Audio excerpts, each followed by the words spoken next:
কংগ্রেসের শাসনে বছরে 12 মাসের বদলে মাত্র 10 মাস চাল বিতরণ হতো।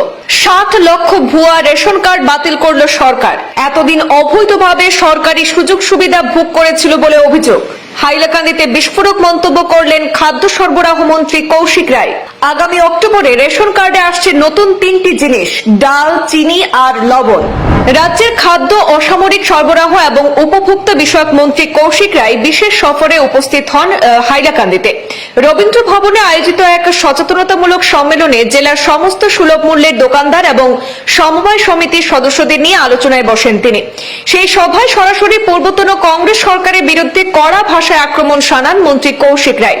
তিনি দাবি করেন, কংগ্রেসের শাসনে বছরে 12 মাসের বদলে মাত্র 10 মাস চাল বিতরণ হতো। তিনি আরো বলেন, পূর্বতন শাসনকালে অর্থাৎ কংগ্রেসের শাসনামলে রেশন ব্যবস্থা ছিল দুর্নীতিগ্রস্ত এবং ভুয়া সুবিধাভোগীর দ্বারা পূর্ণ। বর্তমান সরকার দায়িত্বে আসার পরে সেই দুর্নীতির শিকড় উপড়ে ফেলতে শুরু করেছে। মন্ত্রী জানান, গত কয়েক বছরে রাজ্যে প্রায় 60 লক্ষ ভুয়া রেশন কার্ড চিহ্নিত করে বাতিল করা হয়েছে। এই রেশন কার্ডগুলির মাধ্যমে এতদিন অবৈধভাবে সরকারি সুযোগ সুবিধা ভোগ করা হচ্ছিল। এখন তা রোধ করে স্বচ্ছ ও প্রাপ্যতা ভিত্তিক ব্যবস্থার দিকেই অগ্রসর হচ্ছে রাজ্য। এছাড়াও তিনি একটি গুরুত্বপূর্ণ ঘোষণা করেন যে আগামী অক্টোবর মাস থেকে রাজ্যের প্রতিটি রেশন কার্ডধারী পাবেন রেহাই মূল্যে মসুর ডাল, চিনি এবং লবণ। এর ফলে উপকৃত হবেন রাজ্যের অগণিত দরিদ্র পরিবার। আজ হাইলাকান্দি রবীন্দ্র ভবনের সভা শেষ করে মন্ত্রী কৌশিক রায় জেলায়ুক্ত কার্যালয়ে একটি পর্যালোচনা বৈঠকেও অংশ নেন। সেখানে রেশন ব্যবস্থার বর্তমান অগ্রগতি এবং আগামী দিনের পরিকল্পনা নিয়ে বিস্তারিত আলোচনা হয়।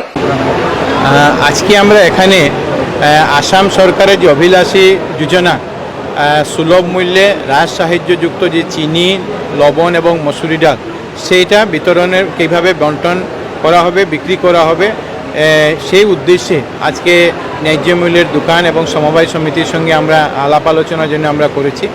আমি গত জুন মাস থেকে এটা পরিকল্পনা নিয়ে শুরু করেছি যে প্রত্যেক জেলায় জেলায় গিয়ে আসামের যে 34,000 রেশন দোকান আছে তাদের সঙ্গে আলাপ আলোচনা করে যাতে আমরা যোজনাটাকে সুন্দরভাবে লঞ্চ করতে পারি। সরকার এই বিভাগকে সুন্দর করার জন্য মাননীয় মুখ্যমন্ত্রী ডক্টর হিমন্ত বিশ্ব শর্মা মহাশয়ের নেতৃত্বে অনেকগুলো পরিকল্পনা নিয়ে আমরা কাজ শুরু করেছি।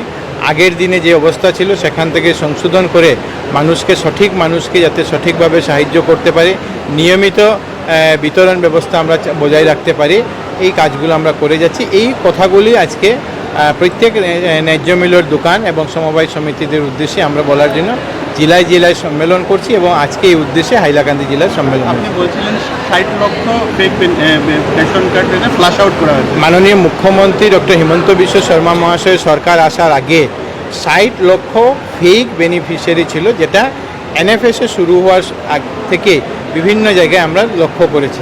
এরা অনেকে ক্যান্সেল হয়েছে, অনেককে বাদ দেওয়া হয়েছে এবং বাদ দেওয়ার পরে আজকের দিনে আমরা 60 লক্ষ নতুন বেনিফিশিয়ারি আমরা অন্তর্ভুক্ত করতে পেরেছি, যারা প্রতি মাসে 5 কেজি করে রেশন পেয়ে যাচ্ছে। এবং সঙ্গে সঙ্গে এবার আমরা আরও 5 লক্ষ বেনিফিশিয়ারিকে সংযুক্ত করার, নতুন রেশন কার্ড দেওয়ার যে প্রক্রিয়া, সেই প্রক্রিয়া আরম্ভ হয়েছে। আগামী 2-1 মাসের মধ্যে আমরা সেই প্রক্রিয়া সম্পূর্ণ করব। ঠিক আছে।